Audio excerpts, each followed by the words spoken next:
I'm Ajaypal sir from Vivekananda Senior Secondary School, Bani. Now we discuss the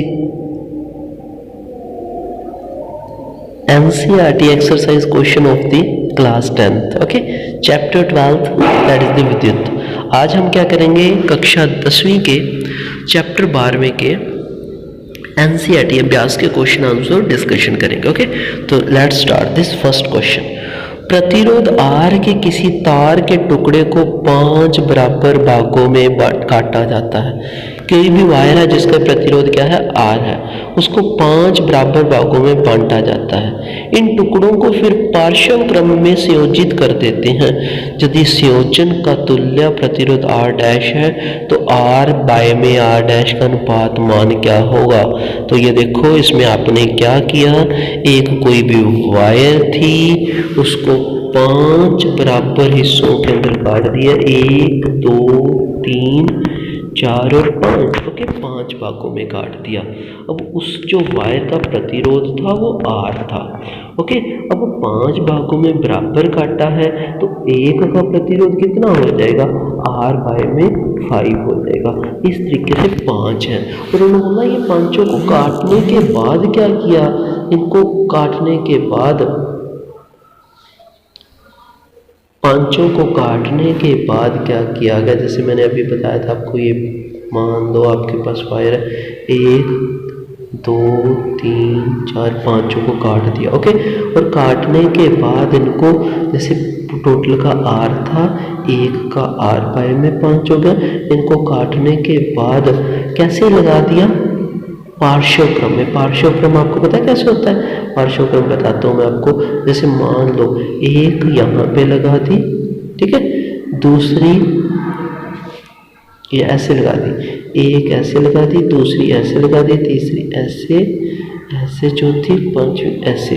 पांचों को इस तरीके से क्या कर दिया गया, जॉइंट करवा दिया गया. जैसे मान लो ये सारों को जोड़ दिया गया, इकट्ठा जोड़ दिया गया पांचों को. ये क्या हो जाती है, पार्श्व क्रम हो जाती है. ओके, पार्श्व क्रम के अंदर पैरेलल के अंदर सभी को जोड़ के फिर यहाँ पे क्या कर दिया गया, बैटरी लगा दी गई. ओके, तो इस तरीके से सभी को क्या कर दिया गया, जोड़ दिया गया. ये जो पांचों थी ना, ये पांचों को इस तरीके से पैरेलल जोड़ दिया गया. अब उन्होंने बोला कि पैरेलल जोड़ने के बाद जो नई प्रतिरोध आएगी वो कैसी हो जाएगी, तो हम बात करते हैं. अब आपको पता है जब भी पैरेलल जोड़ा जाता है तो पैरेलल के अंदर जो फार्मूला होता है जोड़ने का, 1 बाय में R डैश क्या हो जाएगा, 1 बाय में एक का क्या थी, R बाय में 5, तो R बाय में 5. तो इस तरीके से आप पांचों को जोड़ दोगे.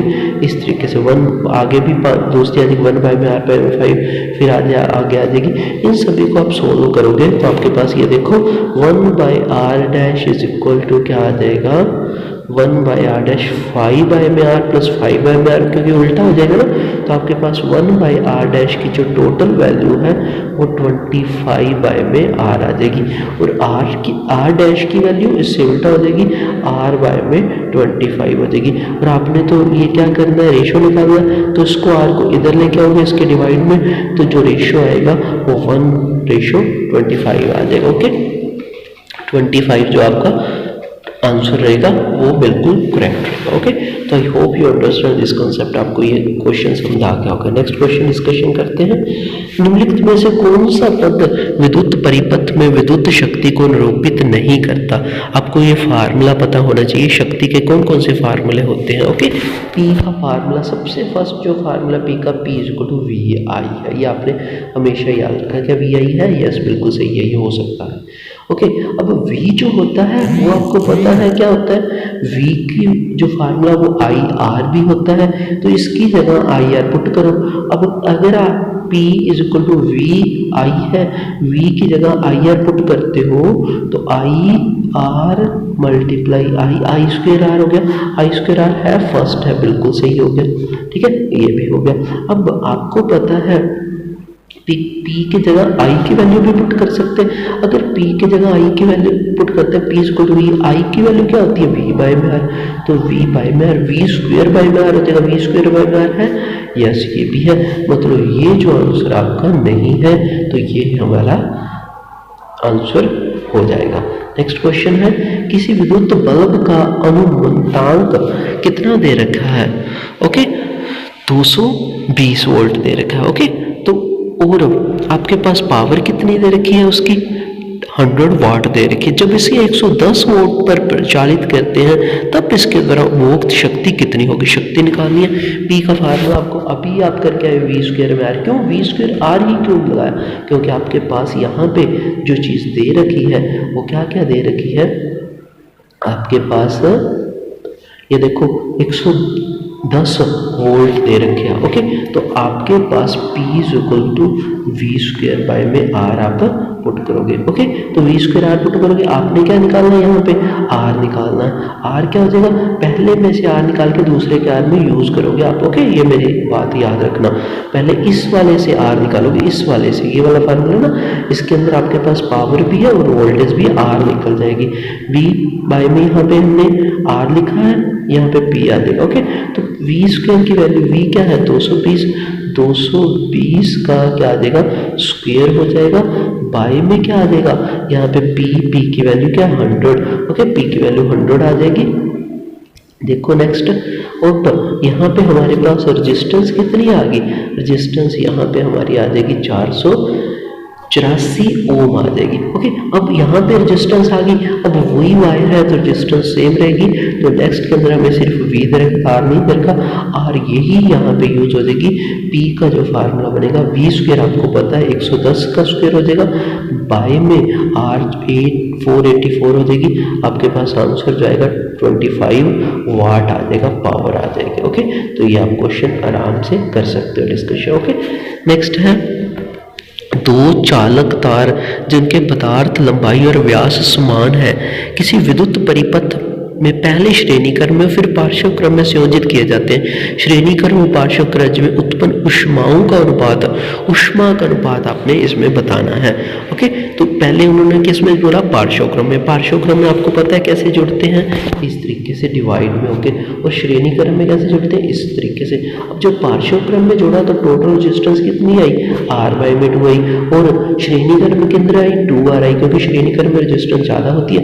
अब इसको क्या कर दोगे, आपको हीट का फार्मूला पता होना चाहिए, ऊष्मा निकालनी है, ऊष्मा का फार्मूला आपको याद रहना चाहिए।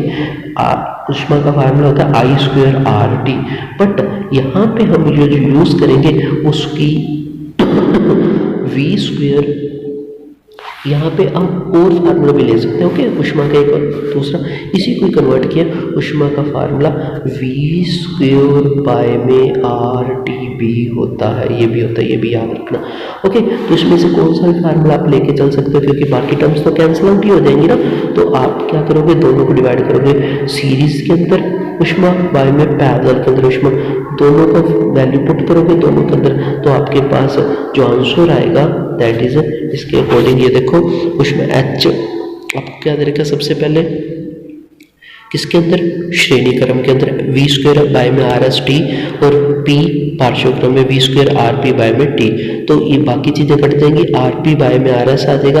आर पी की वैल्यू आपको पता है आर बाय में 2 है, और आर एस की वैल्यू आपको पता है 2R है, तो आपके पास जो आंसर आएगा 1:4 आ जाएगा। ओके, तो नेक्स्ट क्वेश्चन नंबर 5 है, किसी विद्युत परिपथ में दो बिंदुओं के बीच विभवांतर मापने के लिए वोल्ट मीटर को किस प्रकार संयोजित किया जाता है। तो वोल्ट मीटर को हमेशा पार्श्व क्रम में ही संयोजित किया जाता है, और एम मीटर को हमेशा श्रेणी क्रम में। ओके, तो ये हमारा क्वेश्चन आंसर आसानी से डिस्कशन हो जाएगा। I hope you understand this concept.